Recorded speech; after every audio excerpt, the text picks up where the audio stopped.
Graph की दुनिया में हमें ये पता है कि एक ग्राफ हमारे सामने जब होता है तो हमारे पास एक एक्स एक्सिस होता है, एक वाई एक्सिस होता है। ये दोनों आपस में परपेंडिकुलर होते हैं, जहाँ एक्स एक्सिस जो है वो एक हॉरिजॉन्टली आपको बताने के लिए, डिफाइन करने के लिए किसी भी पॉइंट की लोकेशन, और वाई एक्सिस उसकी वर्टिकल पोजीशन बताने के लिए।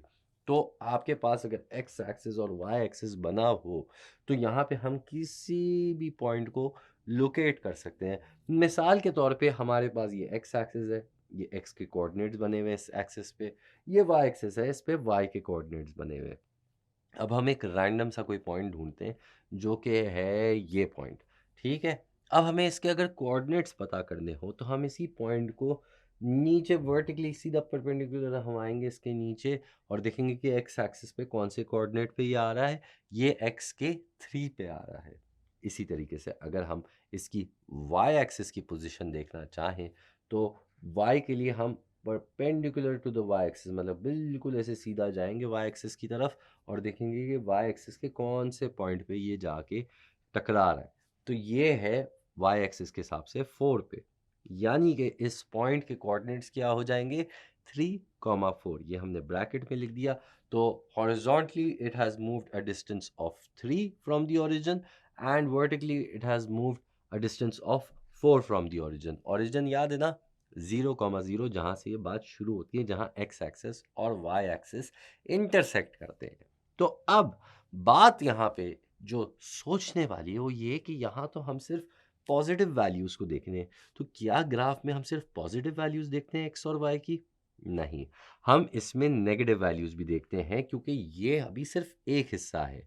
अगर हम एक्स एक्सिस और वाई एक्सिस को इंटरसेक्ट करवा रहे हैं, दैट मीन्स कि वो इंटरसेक्टिंग लाइंस आगे भी तो बढ़ती हैं, और जब वो लाइंस आगे बढ़ती हैं तो हमारे ग्राफ के 4 हिस्से हो जाते हैं।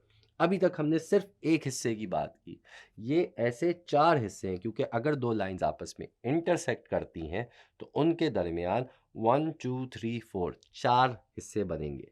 तो भाई सीन ये है कि यहाँ पे तो हमने पहला ये वाला हिस्सा देख लिया।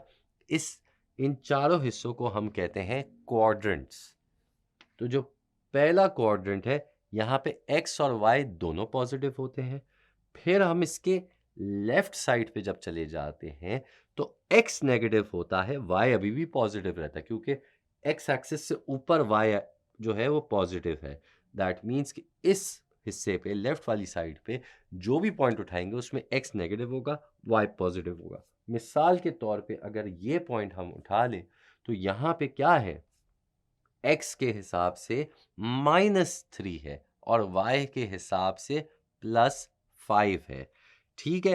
अब इसी के नीचे अगर आप आ जाएं, इसके अगर आप नीचे आ जाएंगे तो आपको दोनों के दोनों नेगेटिव मिलेंगे। एक्स कोऑर्डिनेट भी नेगेटिव होगा, वाई कोऑर्डिनेट भी नेगेटिव होगा।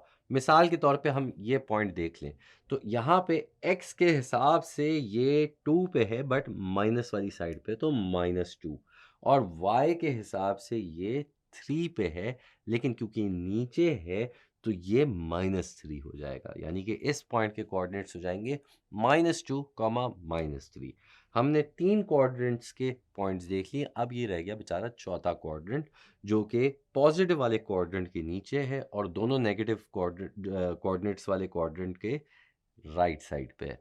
तो इधर का अगर हम कोई एक पॉइंट उठाएं, जो कि ये बड़ा बेसिक सा हमने पॉइंट उठा लिया है, जहाँ पे इत्तेफाक से इसका इस पॉइंट का एक्स एक्सिस और वाई एक्सिस दोनों से बराबर डिस्टेंस है।